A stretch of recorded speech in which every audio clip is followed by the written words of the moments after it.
तो ब्राह्मण तुमने सवाल ये पूछना है भगवान से कि पापी सुखी क्यों, धर्मात्मा दुखी क्यों। ये बात आप भगवान से पूछने के लिए इतना कठोर तप करके शरीर को सुखा रहे नहीं। मैं उत्तर देता हूं। नंदभद्र ब्राह्मण श्रद्धा भक्ति से उस 10 वर्ष के बालक के आगे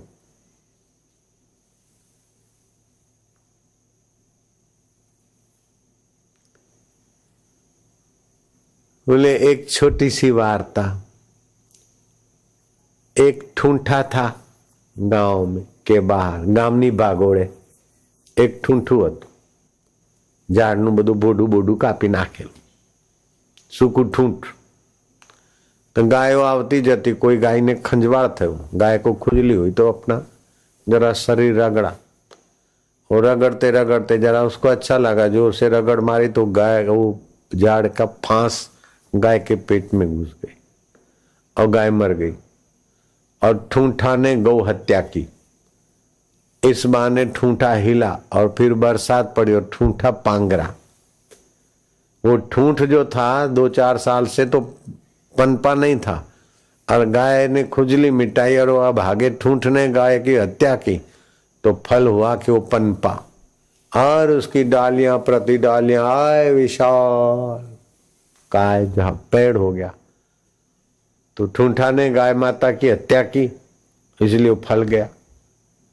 गांव के लोग आकर बोलते कि महाराज देखो कसाई के यहाँ कुशलता। महाराज ने कहा ये तो देखने भर को है, थोड़ा धीरज रखो, अभी बरसात गई है, धीरे धीरे सर्दियां आएगी, फिर गर्मियों में देखना। गर्मियों में आया वनटोड़िया अने जड़ सहित ठूंठान पाड़ी नाख्यो। तो अगर पापी के यहाँ कुशलता दिखती है तो थोड़ा पनपता है, फिर जड़ सहित पापी नरकों में चला जाता है। इसलिए पापी की कुशलता देखकर, पनपना देखकर धर्मात्मा को धर्म नहीं छोड़ना चाहिए। दूसरी बात, पापी अगर धनी और कुशल है तो पाप के कारण नहीं है, उसका पुरुषार्थ है, उसकी उस दिशा में प्रवृत्ति है, प्रारब्ध है। अगले जन्म का प्रारब्ध साथ देता है, इस जन्म का पुरुषार्थ साथ देता है, उसकी सूझबूझ साथ देती। और वो भगत अगर दुखी है या विफल है तो जरा भोला है, उतनी लगन नहीं है, उतनी सूझबूझ नहीं है, उतना उस दिशा में पुरुषार्थ नहीं। धर्म करने के कारण कोई गरीब हो या सामान्य हो जाए, अधर्म करने से कोई बड़ा हो जाए, तो बड़े बड़े ऋषियों को राजा राजपाट का गर्व छोड़कर चरणों में क्यों पड़ते? ऋषि तो धर्मात्मा है। अगर धर्मात्मा के यहाँ धाड़ पड़ती तो बापू के यहाँ इतने लाखों हजारों लोग मत्था क्यों टेकते? पापी के यहाँ, कसाई के यहाँ कुशलता होती तो कसाई खाना तो बहुत है, जाए सब बापू के जैसा, उसका आदर क्यों नहीं करते? तो ऐसा नहीं है। पाप का फल सुख नहीं होता, पाप का फल नरक, परेशानी। और पुण्य के बल से, पुरुषार्थ के बल से, या किसी हेरा फेरी की कावा दावा करा, लेकिन कावा दावा के बल से वो धनी नहीं है। धन प्रारब्ध था, लेकिन वो कावा दावा के बल से सुखी होने को करता है।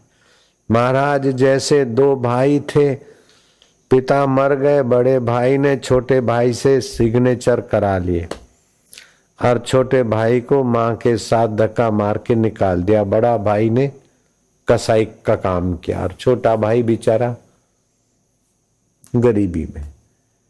एक दिन बड़े भाई ने कहा कि तू ये खुमचा चला उठा उठा कर चना बेच बेच के मर जाएगा, मेरे जुगार के अड्डे पे आ जा, मैं तुझे इतना पगार दे दूंगा। बोले मैं ये पाप का धंधा नहीं करूंगा। अरे बोले पाप पुण्य क्या है, यहाँ तो लाठी उसकी भैंस। बोले नहीं नहीं भैया, पुण्य का फल तो सुख होता है, पाप का फल दुख होता है। बोले जय कैसे होता? कुल मिला के आपस में चर्चा करते करते दोनों भाई अड़ गए कि पुण्यात्मा सुखी होता है या पुण्य हो। तो छोटे भाई को बोला अच्छा कल अगर मैं ज्यादा कमाऊं तो तू मेरे धंधे में आना, जुगार का अड्डा संभालना। अगर कल के दिन तू ज्यादा कमाता है तो मैं ये जुआ शराब का पीठा छोड़ के तेरे साथ आता हूं। वो बेचारा भोला भटाक माँ को बोला माँ चना ज्यादा भिगो देना, कल मैं भगवान को प्रार्थना करूंगा, धंधा ज्यादा करूंगा और भैया को अच्छे रास्ते लगाऊंगा। हाँ, चना तो डबल टिबल भिगा दिया। आज सुबह 8 बजे निकल के 8:30 बजे रिसेस का धंधा करने को जाता था, उसकी जगह पे सुबह 5 बजे ही चालू हो गया, तो कौन ग्राहक मिले। जहां शाम को 6 बजे जाना था वहां दोपहर को 12 बजे निकले, तो रोज की बंदी ग्राहक की भी नहीं। बेचारा थका मांदा रात्रि का उजागरा आते आते पैर लपसा, धड़ाक गिर पड़ा, बोडे पे लग गया। बोडू એટલે माथे पर लग गया, जरा खून निकला और पट्टा बंधा है, घर पे पड़ा रहा। लो, ज्यादा कमाने के बदले रोज जितना धंधा भी नहीं हुआ। ये धर्मात्मा के यहाँ धाड़ पड़ी। और वो भाई ने बोले वो चना बेच के क्या कमाएगा, आपने ब्याज पिया, हाँ थोड़ा छक्का मारा, कुछ कमाया और चलते चलते गिरा तो उसका जहाँ हाथ पड़ा वहां चम चम चमक रहा था। कोई पत्थर देखा तो लाख रुपए का हीरा मिला। अब तो छोटे की श्रद्धा टूट गई। कसाई के यहाँ कुशलता, धर्मात्मा के यहाँ धाड़। मारू तो बोडू फूट्યું અને આનું બોડું એ ના ફૂટ્યું, લાખ રૂપિયાનો હીરો મળ્યો। હવે મારે મંદિરમાં આશ્રમમાં જવાની જરૂર શું? अब मैं मंदिर में क्यों जाता, आश्रम में क्यों जाता।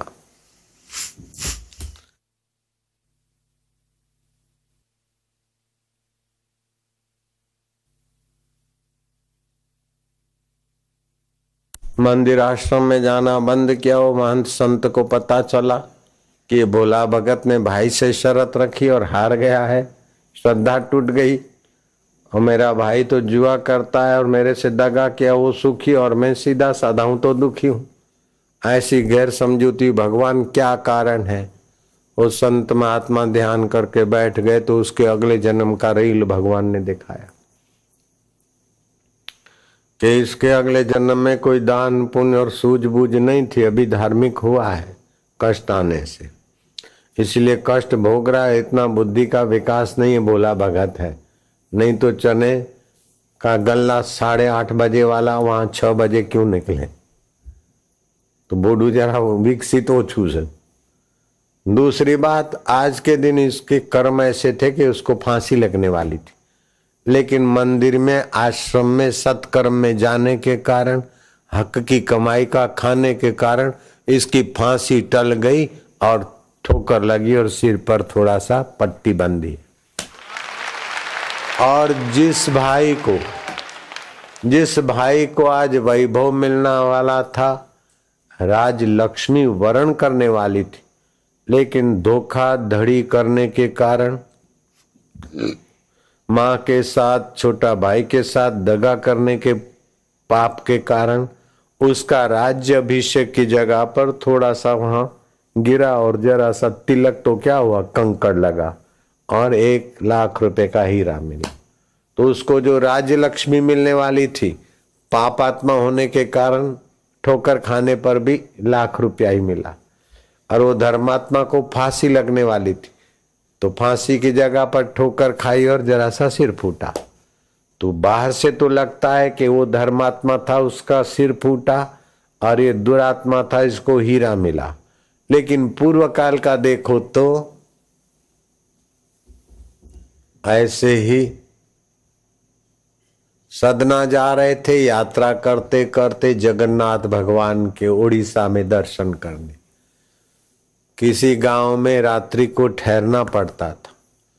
एक ऐसे गांव में ठहरे जो सदना को खिलाया पिलाया, सोने के लिए भी शयन दिया। रात्रि मध्य रात्रि को पति पत्नी थे उस घर में।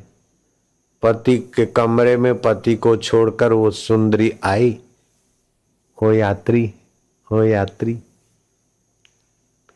क्या है बहन जी? बहन जी मत कहो, मैं तुमको देखकर तुम्हारी हो गई हूं। मैं तो तुम्हारे साथ चलने को भी तैयार हूं, तुमको वरण करना चाहती हूं। माता बहन ऐसा मत बोलो, मैं यात्री हूं, मैं सदना हूं और आप अपनी पति की सेवा करो, स्वर्ग सुख में आगे बढ़ो। ऐसा पाप वासना की बात मत करो। ज्यादा उपदेश मत दे।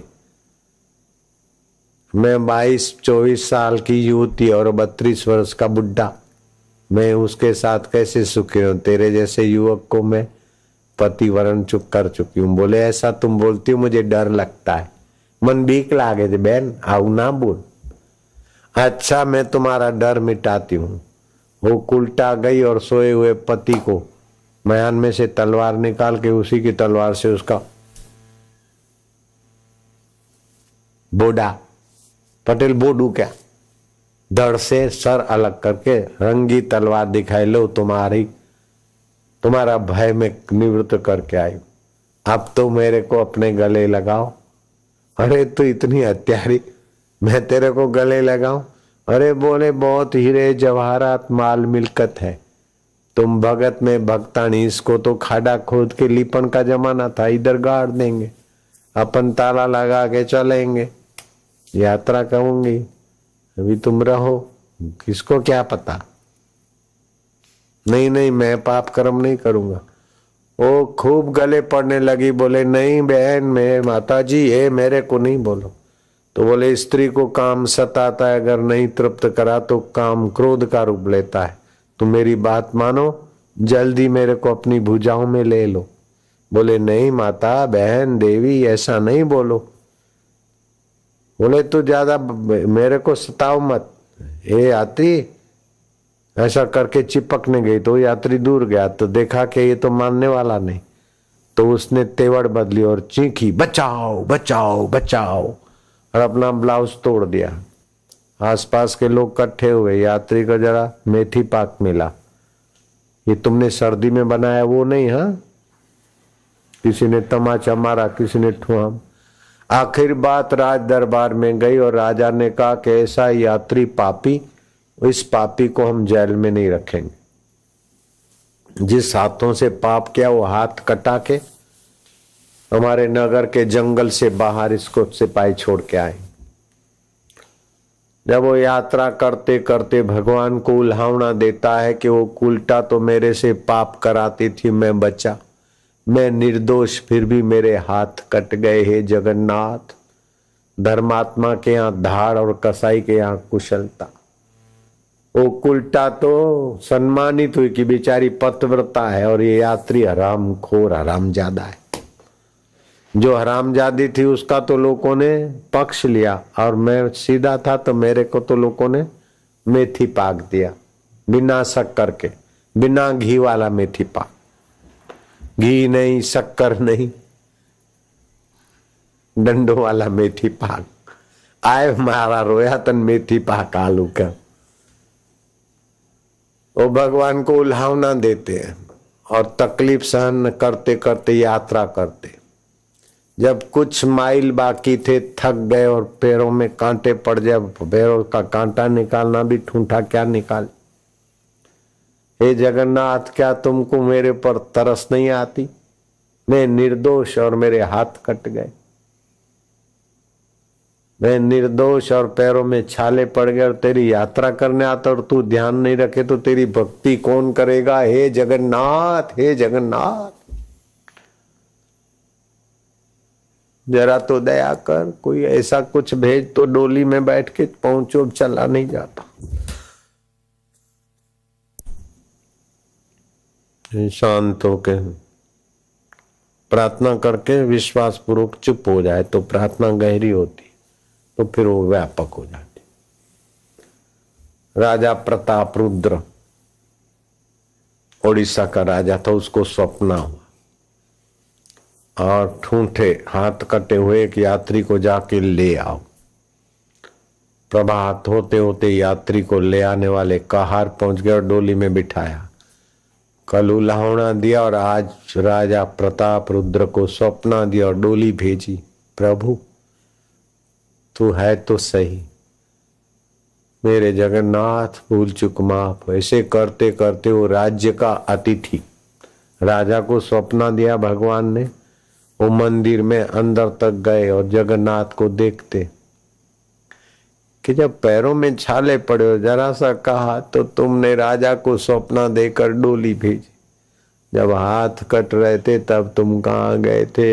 हे भगवान, हे जगन्नाथ, वो युवती मेरे गले पड़ी थी और मैं बचा था, मैं निर्दोष था, वो पापिन थी, मैं निष्पाप था, फिर भी मेरे हाथ कटे। जगन्नाथ कहाँ गए थे? ऐसे करते करते सदना शांत हो गया। तो भगवान ने, अंतरात्मा ने, जो चक्षुओं का प्रेरक है, मति का प्रेरक है, सब करने में समर्थ है, अगले जन्म का रील चालू हो गया। क्या देखता है कि मैं एक तपस्वी था, साधक था, मैं साधना करता था। एक डुबली पतली बेचारी घूमती हुई रखड़ती गाय, कसाई के नजर चढ़ गई। कसाई उसको पकड़ने के लिए दौड़ा और गाय भी उसकी हरामखोरी समझकर प्राण बचा के भागी। कसाई ने आवाज मारा था, ए जरा तपस्वी, ए जरा, हे ब्राह्मण, इसको पकड़ना जा।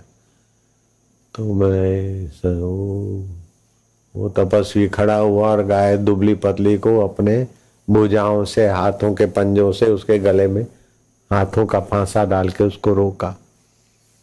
कसाई गाय को ले गया, बिस्मिल्लाह रहमान रहीम कर दिया।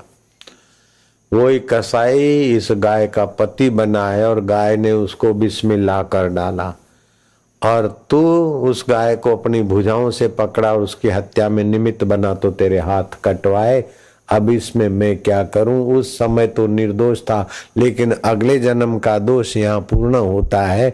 बाकी की मेरी भक्ति से मैंने भेज दिया।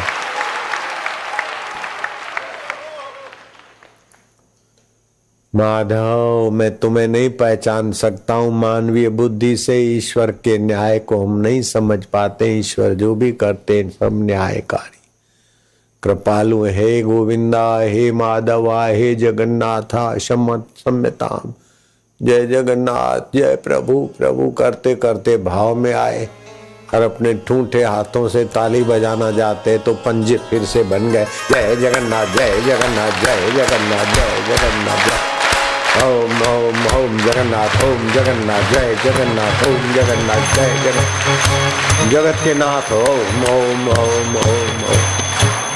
नंद भद्र ब्राह्मण को बस अब कार्तिक क्षेत्र चलते, महसाणा के पास सिद्धपुर जाना है। नंद भद्र ब्राह्मण को 10 साल के बालक ने अपने जमाने, ये तो मैंने कथा आपको सुनाई सदना की, उस बालक ने अपने ढंग की कथा सुनाई और नंद भद्र ब्राह्मण के संशय दूर हुए। जो तपस्या करके भगवान से प्रश्न किए जा सकते थे, वो गुरु के प्यारे कीड़े में से बने हुए मैत्रेय ने उन प्रश्नों का समाधान किया और ब्राह्मण ने उसका पूजन किया। आनंद मंगल करूं आरती, हरि गुरु संतनी सेवा। ये तो प्रीतम दास ने बाद में बनाया। नंद भद्र ब्राह्मण ने अपने ढंग से आरती की होगी। कहाँ तो एक कीड़ा और कहाँ 80 साल के बूढ़े तपस्वी पवित्र आत्मा ब्राह्मण जो ईश्वर को प्रकट करने की शक्ति रखने वाले, वो एक कीड़े में से बने हुए 10 साल के बालक का पूजन करते हैं। ये कैसा है सत्पुरुषों का संग, कैसी है आत्मारामी महापुरुषों की दृष्टि, और कैसा है कर्म का विधान। सदना की